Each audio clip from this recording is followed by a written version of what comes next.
एक टीचर का रोते हुए वीडियो वायरल हुआ। आप नहीं समझेंगे कि मेहनत करके कैसे जोड़ा जाता जियो। क्यों? क्योंकि उनकी कोचिंग पर ताला मार दिया गया है। विवेक सर इस वक्त हमारे साथ हैं, उनसे बात करेंगे और जानेंगे कि क्या इस कोचिंग पर ताला मारने से पहले उनको कोई नोटिस मिला था। सर इसमें तो ये सीधा सीधा बदले की कार्रवाई है, क्योंकि आप 3 दिन 5 दिन का तो कहीं भी समय दे सकते हैं। विवेक जी, आपका भावुक होते हुए हम सबने वीडियो देखा, क्या उस वक्त आपके दिमाग में चल रहा था? जब आपके पास 200-250 लोगों का स्टाफ होता है तो आपके पास कुछ जिम्मेदारी होती है। आपको पता है कि भाई वो जिम्मेदारी पूर्ति अब आप कर नहीं पाओगे क्योंकि आपका काम बंद है। तो वो बहुत मतलब मन में वो एक जम जाता है। प्रयागराज में 29 मई को नौजवानों ने, छात्रों ने एक प्रदर्शन किया। एसआई भर्ती और लेखपाल भर्ती और तमाम अन्य भर्तियों में पारदर्शिता को लेकर कुछ आरोप थे उनको लेकर छात्र सड़क पर उतरे थे।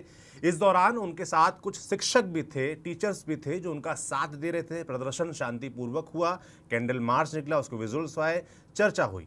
मगर 2 दिन बाद कुछ ऐसा हुआ जिसकी चर्चा अब ज़्यादा हुई।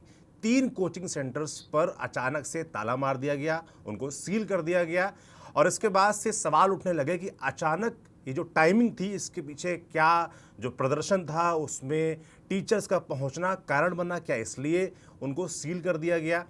तो सील करने के बाद टीचर्स के बयान आए, इसका सोशल मीडिया पर तमाम आरोप प्रत्यारोप चला, मगर प्रशासन अपनी जगह अडिग था। यूपी प्रशासन कह रहा था कि नहीं, कुछ कमियां थीं, इस वजह से हमने उनको सील किया। तो जिनका सील हुआ उनमें से एक थे विवेक सर, जिनकी एग्जामपुर नाम की कोचिंग है और वो बच्चों को पढ़ाते हैं, चर्चा में रहते हैं और उस प्रदर्शन में भी वो मौजूद थे। कल उनका एक वीडियो वायरल हुआ जिसमें वो छात्रों से, बच्चों से अपील कर रहे थे कि हमारा साथ दें, हमारा साथ बनाए रखें और प्रशासन से अपील कर रहे थे भाई कि हमारी तरफ से कोई गलती है तो हमें बताया जाए, हम उसको ठीक करेंगे। मगर जो कार्रवाई हुई है वो ठीक नहीं है और उसकी वजह से तमाम उनके साथ जो काम करने वाले कर्मचारी हैं, लोग हैं और बच्चे, सबका भविष्य दांव पर लगा हुआ है। तो विवेक सर हमारे साथ हैं। विवेक सर, कैसे हैं आप? जी सर, नमस्कार सर। जाहिर सी बात है, ये सवाल थोड़ा सा अटपटा है, कैसे हैं आप? ठीक नहीं हैं और इसका एक उदाहरण हमने कल देखा जब आपका एक वीडियो आया जिसमें आप, जाहिर सी बात है, थोड़ा परेशान दिखे, थोड़ा भावुक दिखे। तो अभी करंट में क्या स्टेटस है आपकी कोचिंग का, आपके बच्चों का जिनको आप पढ़ाते हैं, कैसे पढ़ा रहे हैं, क्या चल रहा है फिलहाल? सर अभी स्टेटस ऐसा है कि मेरा तो पूरा जो सामान था वो प्रयागराज में, सारा कुछ मेरा ऑनलाइन ऑफलाइन सब कुछ वहीं पे था, एक बिल्डिंग में। तो पूरी बिल्डिंग पे सील है, उसमें ना कुछ एक आप चीज निकाल सकते, एक चम्मच भी नहीं निकाल सकते। तो मैंने तो जो कपड़े पहन रखे थे, 1-2 जोड़ी बस मेरे पास तो वही थे जो हम लेके निकल के उन्होंने बाहर निकाले।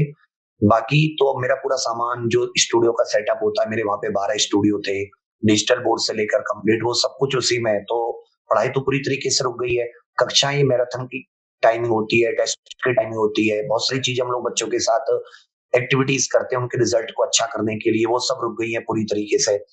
और आप ये जानते हैं कि ये टाइमिंग भी होता है कि जब आप अपने स्टाफ को 200, 250, 300 लोगों का स्टाफ है, जिसमें से 150 लोग कम से कम प्रयागराज में है, तो उन सब का भी किसी की वाइफ की डिलीवरी होनी है, किसी के घर में कोई बीमार है, एक अपना किसी की ईएमआई है, किसी को रेंट देना है। तो वो सारी चीजें भी अब जब संस्था चलेगी तभी सारी चीजें आती है, क्योंकि हम लोग तो ये सुबह से शाम तक कमाते हैं। इस तरह का हम पे कोई ऐसा तो नहीं कि सब कोई ऐसा एक साथ कोई पैसा आता है तो हम लोग बांट देते हैं। तो फिर इसीलिए मैंने सरकार से अपील की थी और हमारा जो प्रदर्शन था वो प्रदर्शन बहुत ही शांतिपूर्वक, और हम लोगों का उसमें शामिल होने का उद्देश्य कोई भड़काना है कुछ नहीं था। हमारा उद्देश्य एक नैतिक सपोर्ट। और क्या होता है, जब आपके अपने टीचर को कोई स्टूडेंट देखता है तो उद्दंडता नहीं करता। नहीं तो क्या होता है, जनरली उद्दंडता हो जाए तो बच्चों पे पुलिस लाठी चार्ज करे, पूरी लॉ एंड ऑर्डर की ही दिक्कत आ जाती है। तो हमने तो एक नैतिक, हम रहेंगे, शांतिपूर्वक होगा, 1 घंटे में सब कुछ निपट गया। ना हमारी कॉल थी कि आप बच्चे आए, ना हमने कुछ, हम तो केवल बस उसमें एक नैतिक सपोर्ट के तौर पर शामिल हुए। उसमें भी परमिशन थी सरकार की, मतलब प्रशासन की, हाँ भी आप ये मार्च कर सकते हैं। पर उन्होंने पता नहीं क्यों ये क्या सोच। थोड़ा इस मार्च के बारे में मैं आपसे और जानना चाहता हूँ कि क्या डिमांड्स थी छात्रों की उस दिन, क्या हुआ था और प्रशासन की तरफ से या सरकार की तरफ से या यूपीएससी की तरफ से, कोई भी आयोग जो है उनकी तरफ से कोई मिला था क्या आप लोगों से? सर उसमें मांग ये थी कि अभी कुछ दिनों पहले एसआई का एग्जाम हुआ था, यूपीएसआई, और 21 मई को लेखपाल का एग्जाम हुआ। यूपीएसआई का एग्जाम हुआ, रिजल्ट आया, रिजल्ट बहुत अप्रत्याशित आया। लोगों को ये नहीं पता चल रहा उसका हुआ नहीं हुआ वो तो अलग बात है, पर कितने नंबर से नहीं हुआ, किस सब्जेक्ट में कमी रह गई, क्या हुआ, उन्होंने डेटा देने से साफ इनकार कर दिया। इवन उस पर बोल भी नहीं रहे। हजारों ट्वीट किए, कम से कम 200 एमपी एमएलए को ज्ञापन दिए, एमपी एमएलए को चिट्ठियां लिखवाई हैं, लेकिन एक एक शब्द नहीं लिख रहे कि कोई भी आयोग, कोई भी भर्ती बोर्ड, जबकि उसकी संवैधानिक जिम्मेदारी बनती है बच्चों की क्वेरीज को जवाब देने की। सेम टू सेम 21 मई को लेखपाल का पेपर हुआ, कुछ वीडियोस ऐसी आई बच्चों के उनसे कि कोई 2-2 घंटे बाहर निकल रहे हैं सेंटर से, उसको लेकर भी यूपी ट्रिपल एससी ने कोई भी जवाब नहीं दिया। इवन जवाब तो आए ही, जवाब तो जैसे यूपीएसआई को लेकर जवाब आया था कि भर्ती प्रक्रिया जब पूरी हो जाएगी, कंप्लीट हो जाएगी, उसके बाद वो जारी कर सकते हैं, क्योंकि बीच में जारी करेंगे ऐसे व्यवधान आएगा, जैसा उनका तर्क था। और इस लेखपाल भर्ती को लेकर तो आपने देखा ही होगा, उन्होंने कह दिया कि कोई कुछ हुआ ही नहीं, हमने जांच करवा ली और जो भी आरोप हैं वो गलत हैं। हाँ, वही ना कि आपने ना सबूत इकट्ठे किए, ना कोई आपने ऐसा कॉन्टेक्ट दिया कि भाई आप यहाँ पे सबूत भेजिए, यहाँ पे जांच। और एसआई में नहीं, वो जो उन्होंने रिजल्ट जारी करने का बोला था, वो पिछली भर्ती कांस्टेबल में बोला था, उसमें भी रिजल्ट इन्होंने बोला कि भर्ती के बाद में रिजल्ट देंगे, लेकिन आज तक रिजल्ट नहीं दिया। इसमें तो उन्होंने कुछ बोला ही नहीं है कि देंगे नहीं देंगे। तो हम लोग बहुत ही सारे तरीके अपना रहे थे, हमने कम से कम 5,000 तो इनको जो ये पोस्ट से वो भेजते, स्पीड पोस्ट भेजी होंगी, इतने ट्विटर कैंपेन किए, मुझे लगता है लाखों ट्वीट, इतने ज्ञापन दिए हमने, एमपी एमएलए एड़िया घिस गई, लेकिन कोई सुनने के लिए तैयार नहीं। तो बच्चों में एक आक्रोश था, तो उन्होंने कहा कि हम भाई एक मार्च निकालते हैं। उसमें मैंने नहीं कहा उनसे, ना मेरा उसमें कोई कॉल, ना मतलब ना उन्होंने टीचरों को किसी को शामिल किया, बच्चों का था सब कुछ।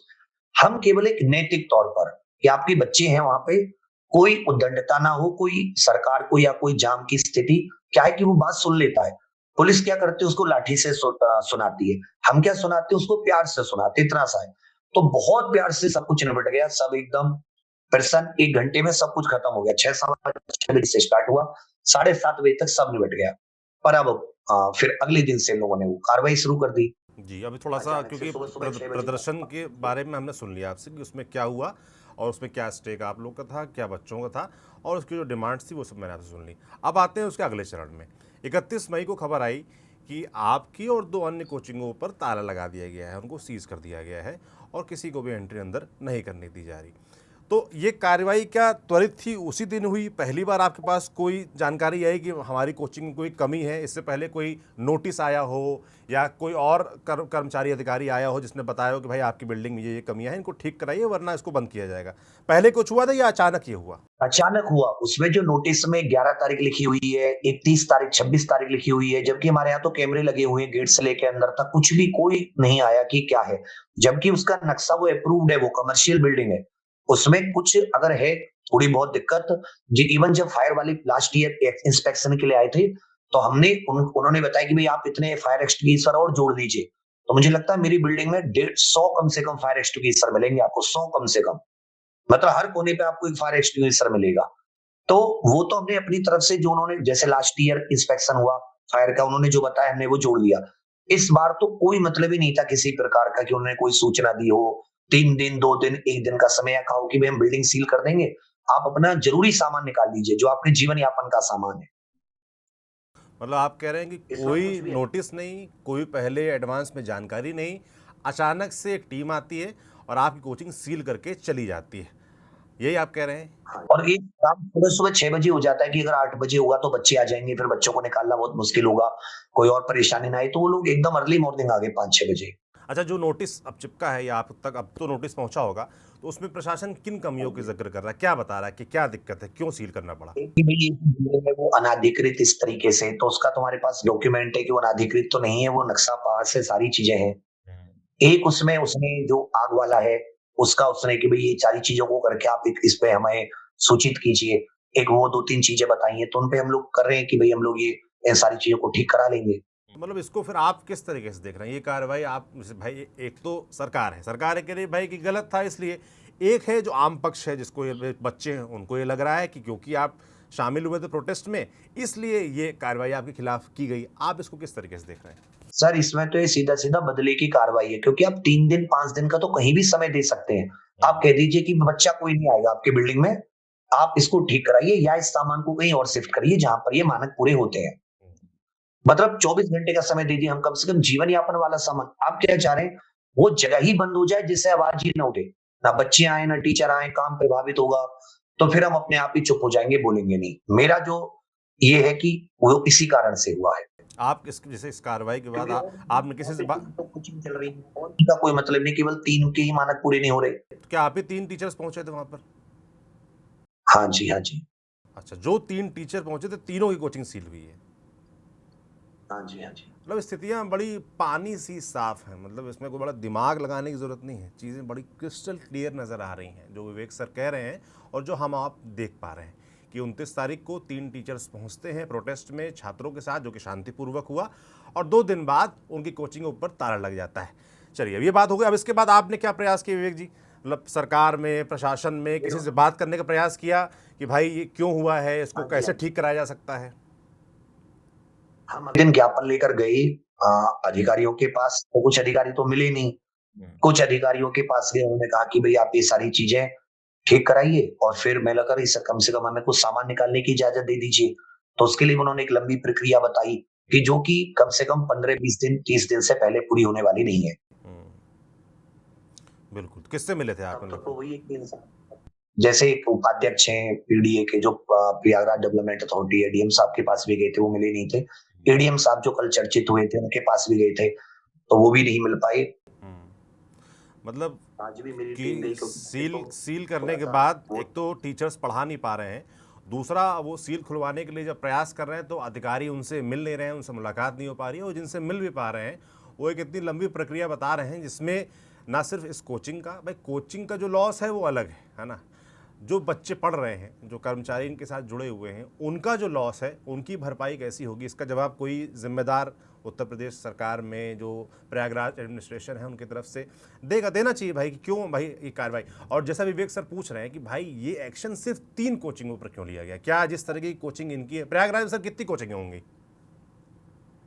मुझे लगता है सर होंगी बड़ी-बड़ी कम से कम 50 होंगी, छोटी-छोटी मिला लें 300-400 होंगी। 50 कोचिंगें बराबर बड़ी होंगी और कम से कम 300-400 छोटी कोचिंगें। तो क्या सब ठीक से चल रही हैं? सारी बिल्डिंगें एकदम मानक के एक्यूरेट हैं और सब पर, जैसे अभी आपने इन 3 पर यूपी प्रशासन ने, प्रयागराज प्रशासन ने इन 3 पर सीलिंग की कार्रवाई की है, क्या बाकी सब पे आपने चेक कर लिया? बाकी सब पे नोटिस, किसी और को नोटिस गया क्या सर?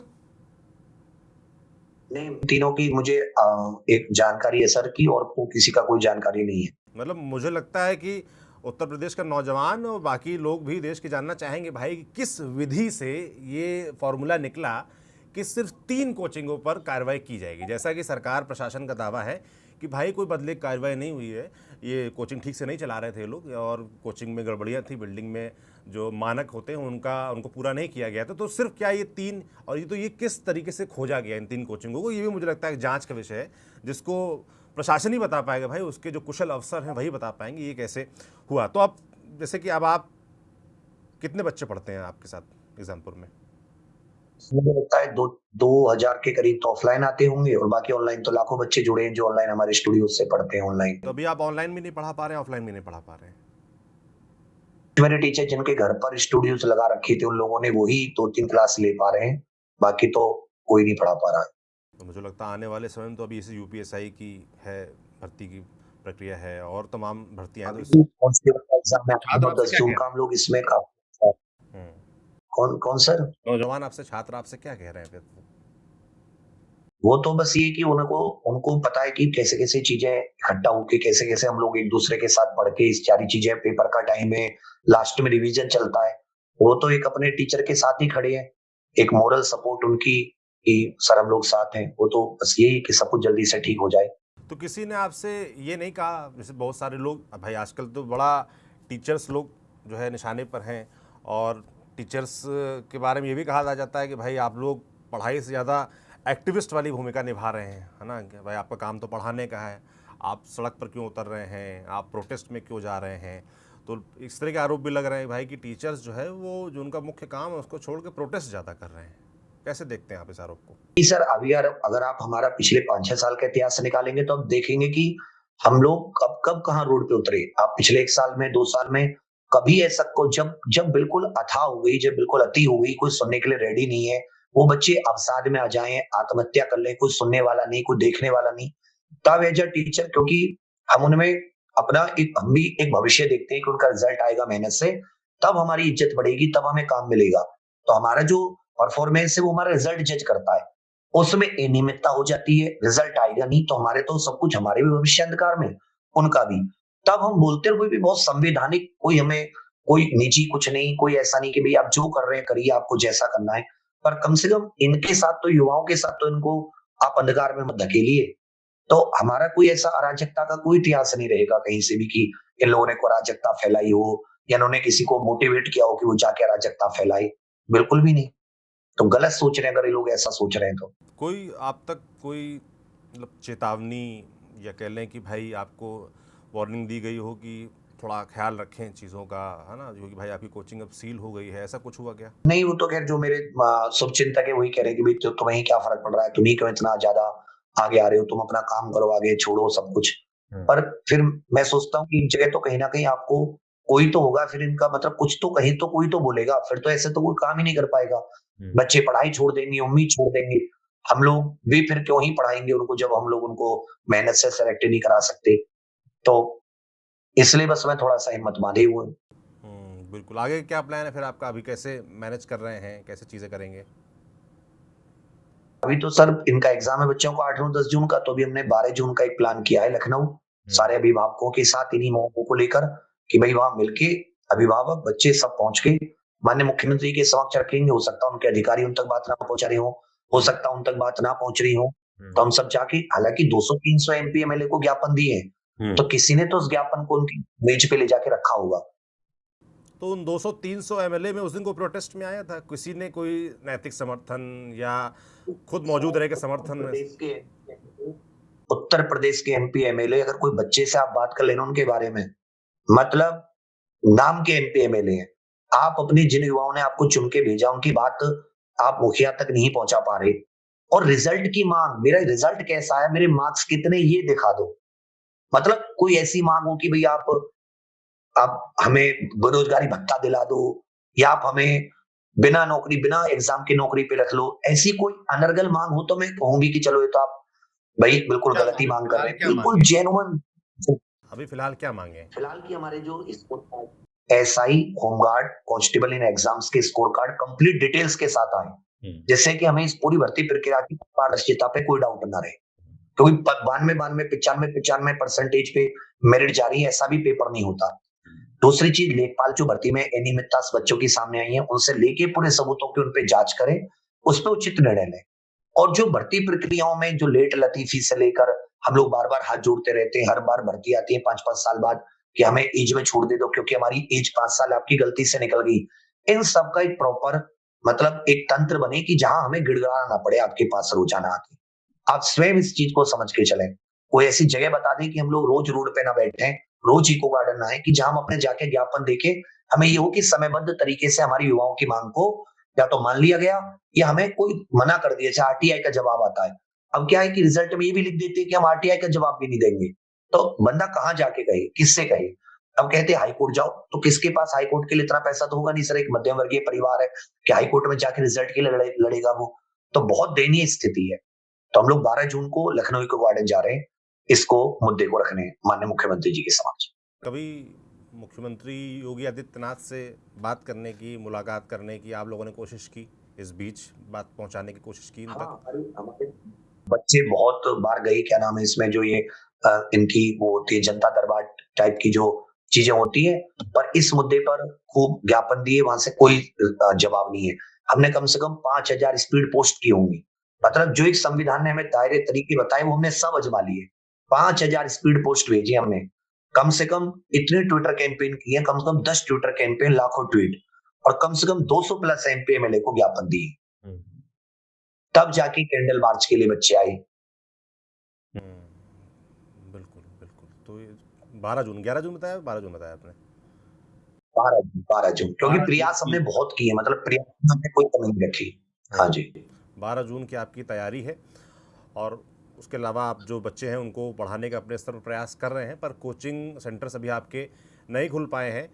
और कल जो वीडियो आपका आया भावुक अपील वाला, मुझे लगता है बड़ा वायरल भी हो गया, और उसको देख के जाहिर सी बात है किसी को अच्छा तो नहीं लगेगा कि एक शिक्षक कैमरे के स्क्रीन पर रोता हुआ नजर आए।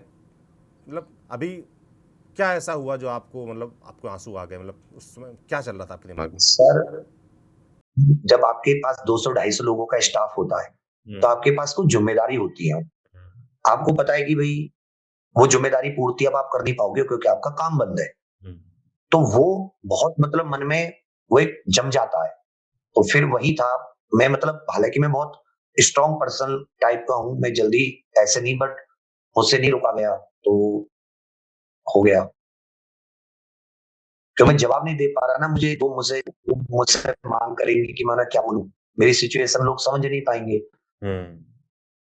आप जवाब नहीं दे पा रहे हैं और आपको जवाब भी नहीं मिल रहा है अपनी कोचिंग को लेकर, सही जवाब जिसका आपको मुझे लगता है उम्मीद इंतज़ार है कि भाई आपको कम से कम बताया जाए कि जो कारण है ना, वो एग्जैक्टली है क्या। बाकी जो दिख रहा है वो तो दिख ही रहा है। क्या लगता है आपको, कोई मतलब अभी उम्मीद नज़र आ रही है हाल फिलहाल में कोचिंग खुलने की, या आपको लगता है कि ये लड़ाई लंबी चलेगी? मुश्किल है सर, हालाँकि कोई उनके लिए इतनी बड़ी चीज़ नहीं है कि वो ना खोलने के उनका कोई मतलब ज़्यादा समय लगेगा। वो एक निर्णय है उनका, वो समय दे सकते हैं कि चलो भई अपना काम भी करते रहो, उसको ठीक करा लो और फिर इतने दिन बाद अगर नहीं हो 15 दिन, 10 दिन, 7 दिन, 2 दिन, 3 दिन, तो फिर हम इसको लगा देंगे। तो मुझे समय मिल जाएगा चीज़ें करने का। तब तक मैंने कहा कि मैं ऑफ़लाइन बच्चों को नहीं बुलाऊँगा, मैं स्टाफ को भी नहीं बुलाऊँगा, पहले मैं चीज़ें ठीक करा लेता हूँ आपके अकॉर्डिंग, तब फिर मैं स्टाफ को करा लूँगा अगर आपको ये सुरक्षा की ज़्यादा चिंता है तो। तो लेकिन वो सब भी उनको कुछ ऐसा लग नहीं रहा है। इवन मैं तो यही चाह रहा हूँ कि आप भई मेरा कम से कम कुछ ऐसा सामान निकाल जाने दो, कि जिससे मैं कम से कम अपना 10% काम तो शुरू कर सकूँ। तो बस यही है कि इस पे भी वो लोग राज़ी नहीं है तो क्या ही बताएँ कि वो क्या करेंगे। बिल्कुल, बिल्कुल। तो हम उम्मीद करेंगे विवेक जी कि जो आपकी कोचिंग है उसका ताला खुले, और ये भी उम्मीद करेंगे कि प्रयागराज प्रशासन, उत्तर प्रदेश शासन ये बता सके कि भाई किस खास विधि से इन 3 कोचिंगों को तलाशा गया कि इनके मानक पूरे नहीं होते हैं और इस वजह से इन 3 कोचिंगों पर ताला लगाया जाएगा। जो कमियां इनकी कोचिंग में है वो क्या जो अन्य 50 बड़ी कोचिंगें हैं, 300-400 छोटी कोचिंगें हैं वहाँ पर नहीं हैं, कि उन पर ताला नहीं लगाना पड़ा, पर इनकी 3 कोचिंगों पर ताला लगाना पड़ा और इनसे जुड़े तमाम हज़ारों बच्चे हैं, तमाम जो कर्मचारी हैं, उनको इसकी सज़ा भुगतनी पड़ रही है। बाकी इस देश का नौजवान जो अक्सर सड़क पर आता रहता है और 29 तारीख को प्रयागराज में आया था, उनकी अपनी कुछ मांगें थीं, और ये जो भरोसा नहीं कर पा रहे हैं छात्र, भाई लगातार ऐसी चीज़ें देश में हो रही हैं ना कि नीट की परीक्षा लीक हो जा रही है, सीबीएसई में देखिए कितने 12वीं के बच्चे परेशान दिख रहे हैं, आरोप लग रहे हैं लगातार। उत्तर प्रदेश में लेखपाल भर्ती पर तमाम तरह की वीडियोज़ आए, आरोप लगे।